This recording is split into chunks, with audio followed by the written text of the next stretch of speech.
दोस्तों आज हम बात करेंगे एक वायरल वीडियो की और जानेंगे कि आखिर इसके पीछे की असली सच्चाई क्या है। जैसा कि उत्तर प्रदेश के बदायूं से एक वीडियो तेजी से सोशल मीडिया पर वायरल हो रहा है, जिसमें 3 बुजुर्ग मुस्लिमों को एक व्यक्ति बजरंग दल का कार्यकर्ता जो कि अपने आप को बताता है वह उसे बेरहमी से थप्पड़ मारते हुए दिखाई दे रहा है। आज हम जानेंगे कि उस बजरंग दल के कार्यकर्ता ने उस तीनों मुस्लिम व्यक्तियों को क्यों पीटा, क्यों थप्पड़ मारा उसे, और उसे सरकार लेकर किस प्रकार से गंभीर है, उसके खिलाफ एफआईआर दर्ज हुआ है या फिर नहीं, और पुलिस इस मामले में क्या कर रही है। दोस्तों लेकिन आइए सबसे पहले पूरे मामले को समझने की कोशिश करते हैं। दोस्तों इस वायरल वीडियो में दिखाया गया है कि उस बजरंग दल के कार्यकर्ता ने तीनों मुस्लिम व्यक्तियों की टोपी उतरवाई और उसे थप्पड़ मारा। दोस्तों जैसा कि उस बजरंग दल के व्यक्ति ने कहा कि ये तीनों व्यक्ति ज़कात मांग रहे थे।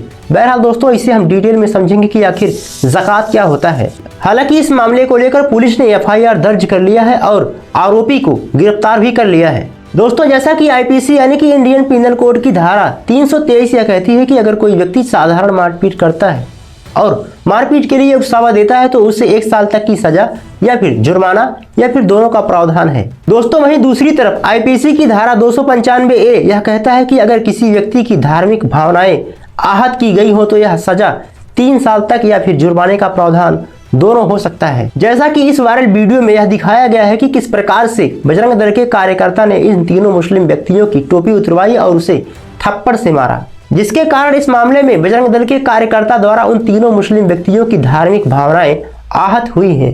इतना ही नहीं, उसे मारा पीटा भी गया है। दोस्तों एक चीज मैं यह क्लियर कर देना चाहता हूं कि आईपीसी और बीएनएस दोनों अलग अलग चीजें हैं। आईपीसी का मतलब होता है कि इंडियन पिनल कोड और बीएनएस का मतलब होता है कि भारतीय न्याय संहिता। वहीं आईपीसी की स्थापना अंग्रेजों के समय में 1860 ईस्वी में किया गया था, तो वहीं दूसरी तरफ बीएनएस की स्थापना 1 जुलाई 2024 से किया गया है। इसके अलावा आईपीसी में कुल 511 धाराएं हैं, तो वहीं दूसरी तरफ बीएनएस में 358 धाराएं हैं और बीएनएस में आईपीसी की तुलना में बहुत ही ज्यादा चेंजिंग किया गया है।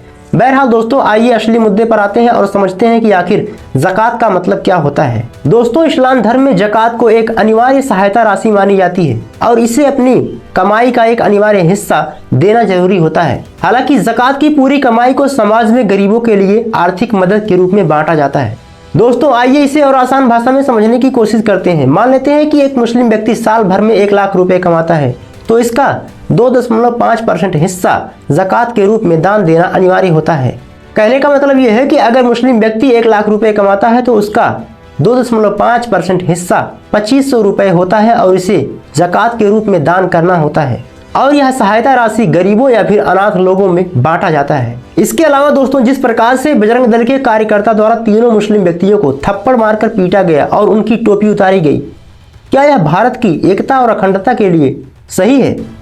जैसा कि भारत एक अखंड और संप्रभु राष्ट्र है, तो क्या इस प्रकार से किसी भी दल या फिर संगठन द्वारा, चाहे वह किसी भी संप्रदाय या फिर धर्म का हो, इस प्रकार से देश को खोखला करने की क्या जरूरत थी? क्यों ऐसा माहौल बनाया जा रहा है कि अंदरूनी रूप से देश कमजोर हो? बहरहाल दोस्तों आपकी इसमें क्या राय है? क्या मुस्लिम व्यक्तियों के द्वारा जो ज़कात मांगा जा रहा था वह सही था या फिर गलत? कमेंट बॉक्स में अपनी राय जरूर दें। मिलते हैं अगली वीडियो में, तब तक के लिए जय हिंद जय भारत।